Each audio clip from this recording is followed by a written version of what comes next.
Oke, pada pagi hari ini sebelum kita akan mengawali atau melanjutkan pelajaran kita yang minggu lalu yaitu berpikir komputasional, ada baiknya mari kita berdoa. Kita mulai, kita berdoa. Oke, terima kasih. Pada pagi hari ini kita akan lanjutkan pembahasan kita yaitu berpikir komputasional. Apa sih berpikir komputasional itu atau berpikir komputasi? Ya, inilah yang akan kalian pelajari. Ya, berpikir komputasional atau yang dalam bahasa Inggris disebut computational thinking. Ya, apa yang ingin kita capai atau keterampilan apa yang kita dapatkan yaitu menyelesaikan persoalan-persoalan komputasi yang sederhana dan algoritma. Ya, itulah keterampilan atau pengetahuan yang ingin kita dapatkan setelah kita belajar berpikir komputasi. Lalu, inilah garis besarnya, jadi skema pembelajaran kita yang minggu lalu juga sudah saya jelaskan di minggu lalu ya. Ini sudah saya jelaskan juga di pembelajaran kita. Oke. Untuk sekedar mengulang kembali ya, berpikir itu apa sih berpikir sebelum kita bahas berpikir komputasional? Apa sih berpikir itu? Berpikir itu suatu kegiatan tujuannya untuk memecahkan suatu masalah atau think for problem solving atau berpikir untuk mencari solusi atau memecahkan masalah yang sedang kita hadapi. Lalu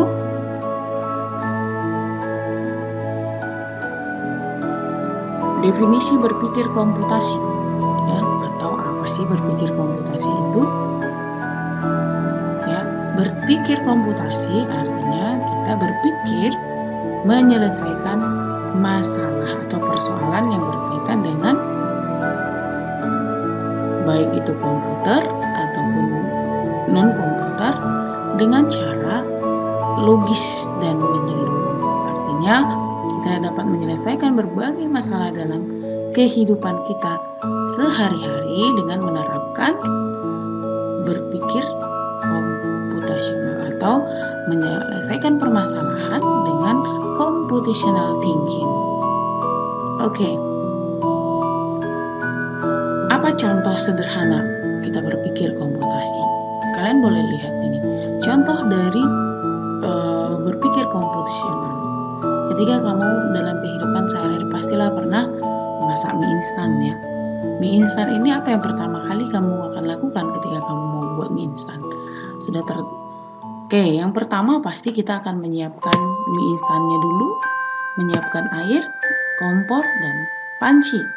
Lalu untuk bisa menjadi mie goreng, kita harus rebus air dulu hingga mendidih. Lalu setelah mendidih kita akan masukkan air mie instannya ke dalam air yang sudah mendidih. Lalu mie yang sudah dirasa matang lalu ditiriskan.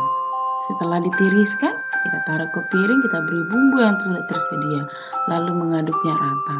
Dan terakhir kita dapat menyajikan mie goreng instan yang telah kita masak. Inilah yang disebut cara berpikir komputasional. Kenapa? Karena dia memecahkan masalah ya, atau menyelesaikan masalahnya dengan cara bertahap. Coba kalian bayangkan apabila kita membuat mie goreng, kita balik ya, atau kita acak dari 1 sampai 7 cara langkah-langkah ini. Apakah mungkin jadi mie goreng? Ya, tentu mungkin bisa jadi, tetapi tidak sesuai dengan apa yang kita mau, atau mungkin bisa jadi yang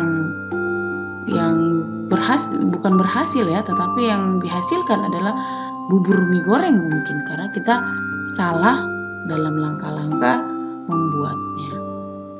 Oke, kita lanjut berikutnya. Teknik berpikir komputasional.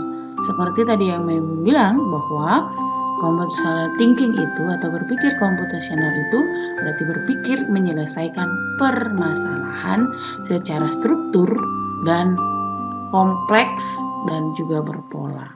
Apa artinya kompleks? Berarti secara lengkap dan ada polanya. Oke, memecah masalah menjadi lebih kecil Jadi kalau kita punya masalah, jangan pikir besar dulu, tetapi kita berpikir bagaimana caranya menyelesaikan masalah agar lebih mudah. Yang pertama yang bisa kita lakukan adalah memecah masalah menjadi lebih kecil.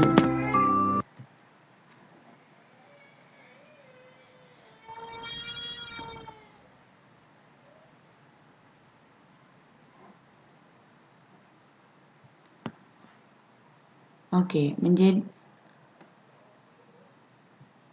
memecah masalah kita menjadi lebih kecil. Kalian bisa lihat ada sebuah kue yang besar, ya. Agar lebih mudah dapat memakannya, dapat dikonsumsi banyak orang, apa yang kamu lakukan? Kamu akan memotong-motongnya dulu menjadi lebih kecil. Nih, lihat. Ini adalah kue yang besar, supaya bisa untuk banyak orang dan kamu juga lebih enak memakannya. Ini dibagi menjadi beberapa bagian. Lalu ini juga kamu bisa, ini masalah besar. Setelah kamu pecah menjadi bagian-bagian kecil, kamu akan lebih mudah mendapatkan solusinya. Nah, teknik dasar atau teknik berpikir komputasional yang pertama adalah teknik dekomposisi. Apa sih teknik dekomposisi itu? Teknik dekomposisi itu adalah teknik yang digunakan untuk berpikir atau memecah masalah menjadi subbagian yang lebih kecil. Ya, seperti tadi yang sudah saya sebutkan bahwa ada masalah besar dibagi menjadi kecil-kecil sehingga dengan mudah dapat solusinya. Lalu contoh yang lain. Nih, kalau kalian lihat bagaimana seorang ibu membuat sarapan. Ya, di sini memang sarapannya mungkin sederhana ya. Sarapan membuat roti dan teh. Tetapi bagaimana bisa menjadi sarapan roti dan teh ini? Rotinya diapakan dulu? Rotinya dibakar dulu. Mungkin ada yang dikasih mentega dulu. Dikasih selai, baru dibakar. Atau tehnya, airnya dipanaskan dulu, dimasukkan teh, baru ditambahkan gula atau susu. Ya, semua ada polanya atau langkah-langkahnya. Oke, masalah yang lainnya adalah ketika kita menyelesaikan, mungkin di dalam pelajaran kalian ada pelajaran matematika, ya, yang menggunakan operasi aritmatika. Coba dilihat ini. 246 itu sama dengan 2 titik-titik 100 tambah 4 tambah 10 tambah 2 titik-titik 3. Nah, kira-kira ini menggunakan pola aritmatika ini, kira-kira untuk mendapatkan 246 ini semua yang kotak-kotak ini diisi apa? Ada yang tahu? Ya, 2 dikali 100 ditambah 4 dikali 10 ditambah 2 dikali 3. Ya, maka hasilnya akan menjadi 246. Ini adalah salah satu teknik dekomposisi. Oke, yang berikutnya adalah teknik berpikir recognition. Ya, ini recognition ini dia membuat mendapat masalah, tapi masalah itu dibuat seperti dapat masalah pola, ya, pola-pola tertentu. Nah, ini kalau kalian lihat ada gambar di bawah ini adalah pola, ya, ada masalah memang, ini masalah, tetapi masalah itu berpola. Lihat, kalau kalian lihat ini pola-polanya ini semua hampir sama walaupun bentuknya berbeda. Ya, dengan melihat pola ya yang sesuai dan yang ada di sini, yang di sebelah kiri dengan yang ini, kita melihat ada persamaan.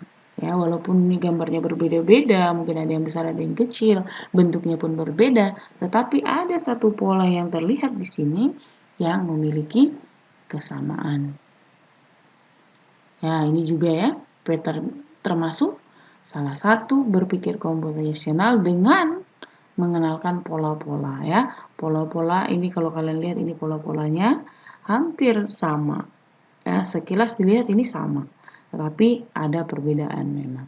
Ya, inilah juga salah satu teknik yang digunakan dalam berpikir secara komputasional, ya, dengan pengenalan pola. Oke, kita lanjut. Yang ketiga adalah teknik berpikir abstraksi.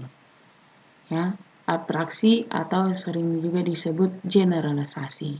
Bagaimana kamu mengeneralisasi dan mengidentifikasi hal-hal yang umum dari masalah yang sedang kamu hadapi. Ya, contoh ketika kamu mencari file dokumen di dalam komputermu, ya, kamu akan mencari di mana dulu, membuka start dulu, baru menyimpan dokumen. Mungkin nama dokumennya kamu lupa, kamu bisa di search, ya, atau kamu buka data D, data C, dan lain sebagainya. Kamu akan membuka satu persatu. Ya, itulah contoh dari penerapan berpikir komputasional menggunakan teknik abstraksi atau generalisasi. Ya. Nah, yang kedua, penerapan pola abstraksi atau berpikir teknik generalisasi ini ya, ketika kita melihat, ya, kalau kita melihat angka kan sangat banyak angka itu. Tetapi dengan melihat seperti ini itu akan memudahkan kita. Kita akan dapat dengan mudah menyimpulkan bahwa penggemar sepak bola itu sangat banyak. Nah, dibandingkan ketika kita disodorkan dengan banyak-banyak angka. Ya, ini sangat-sangat mempermudah kita. Lalu, teknik penerapan lainnya. Nih, ketika kita di perjalanan, kita tersesat atau kita sedang mencari alamat, ya. Hal yang paling mudah yang dapat kita lakukan adalah pada saat ini membuka Google Map. Kalau dulu tidak ada Google Map, ya. Kalau sekarang Google Map sudah ada. Kita tinggal share log, ya, search lokasi, kita akan menemukan lokasi yang kita tuju atau kita inginkan. Oke, yang keempat, perancangan algoritma. Nah, ini perancangan algoritma ini dia memecahkan masalah step by step atau tahap demi tahap. Sehingga orang lain juga dapat menyelesaikan permasalahan yang sama dengan langkah-langkah yang sama. Apa contoh sederhananya? Coba kalian lihat ketika kalian memeriksa sarapan. Contoh kalian mau bawa sarapan nih ke sekolah, ya. Kita akan lihat sarapannya sudah tersedia atau belum. Ya, kalau belum, kita harus masak dulu atau kita harus beli. Kalau masak, bahannya tersedia atau tidak? Kalau tidak tersedia berarti otomatis kita tidak sarapan.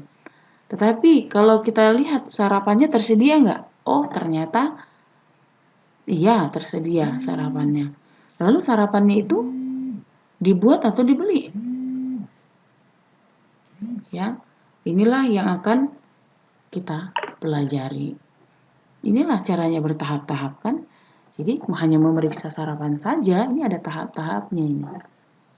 Lalu yang berikut, nah, perancangan algoritma atau rancangan algoritma itu merupakan teknik berpikir komputasional, yaitu aktivitas atau kegiatan yang dilakukan tahap demi tahap, langkah demi langkah. Ya, ada proses yang harus atau ada karakteristik. Yang pertama, kita bisa menggunakan komputer atau perangkat lainnya sejenis komputer yang dapat membantu menyelesaikan masalah kita, ya. Lalu mengumpulkan data-data untuk dianalisis, lalu kita menyajikan data-data itu untuk diuji coba atau disimulasi, lalu langkah-langkahnya disusun secara sistematis dan permasalahan yang ada dari berbagai kombinasi tahapan yang sesuai. Jadi kita akan menyelesaikan permasalahan itu tahap demi tahap, ya, sesuai dengan kombinasi yang tepat. Contoh tadi di sini, ya, tahapan-tahapan untuk memasak nasi, masak kentang goreng, mengganti bahan bocor, membuat teh manis, menghitung luas persegi panjang, dan lain sebagainya. Itu semua mengikuti atau diselesaikan dengan cara bertahap. ya. Makanya di dalam algoritma dibuatkan flowchart atau semacam diagram alur. Inilah salah satu contoh lain yang menerapkan berpikir komputasional dengan teknik atau perancangan algoritma. Ya, coba kalian lihat bahwa perangkat ini dulu ini yang orang tua kita gunakan. Tetapi dengan berpikir komputasional menerapkan algoritma, orang lebih memperkecil lagi atau dari banyaknya perangkat-perangkat yang digunakan menjadi lebih sedikit. Nah, ini adalah contoh lain dari penerapan algoritma. Seperti yang tadi saya sudah bilang kan, bahwa untuk kalau dilihat angka-angka ini kan sangat sulit kita untuk mengerti. Tetapi dengan dibuatkan skema seperti ini dapat lebih memudahkan kita. Ini contoh perancangan algoritma. Ya, dengan menghitung panjang atau mencari luas. Oke, untuk sekarang kalian akan berlatih membuat bagan alur secara algoritma dari kalian berangkat ke sekolah. Artinya dari rumah menuju sekolah kalian buatkan dalam bentuk alur data atau dalam bentuk bagan. Ya, seperti apa bagan itu? Contohnya tadi kita lihat dulu ya. Nih, ini contoh berbagannya. Ya. Jadi kalian akan buat bagan seperti ini, tetapi dengan masalah ketika kalian mau berangkat ke sekolah. Oke, sampai di sini pembelajaran kita pada pagi hari ini untuk berpikir komputasional dengan menggunakan beberapa teknik. Mengharap kalian dapat mempelajarinya dengan baik dan mengerti. Jikalau ada pertanyaan boleh disampaikan kepada Mem. Lalu apa yang kalian akan dapatkan setelah kalian belajar ini? Ya, ketika kalian punya masalah, kalian dapat memecah atau menyelesaikan masalahnya dengan berbagai teknik. Kiranya pembelajaran pagi hari ini dapat menolong kita bagaimana kita berpikir secara komputasional untuk menyelesaikan berbagai masalah. Kiranya Tuhan Yesus memberkati kita. Kita akan tutup. Namun sebelumnya kita perlu ingat ayat hafalan kita bahwa takut akan Tuhan adalah permulaan pengetahuan. Tetapi orang bodoh menghina hikmat dan didikan. Orang bodoh itu artinya apa? Orang yang malas mencari pengetahuan. Oke, kiranya Tuhan memberkati kita. Shalom.